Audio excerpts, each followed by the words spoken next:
Hey, what's up? This is Ricardo, and in this video I'll show you how to remove the display assembly on a Dell Latitude 5290. If you're looking for parts for this laptop, go to our website and use this coupon for a 5% off discount.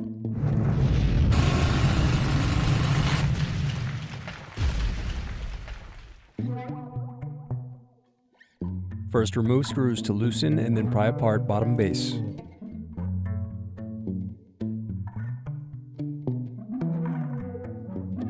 Next, unscrew and disconnect battery.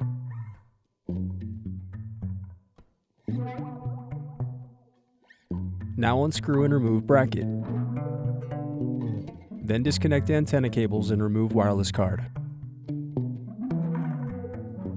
Then unscrew and remove bracket.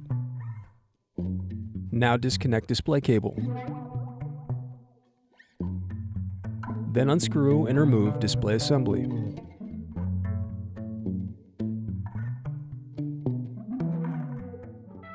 Thanks for watching. Don't forget to like and subscribe if you enjoyed this video. And if you need more, check out this playlist to watch other tutorials for your laptop. You can also click here to find parts for your laptop at partspeople.com.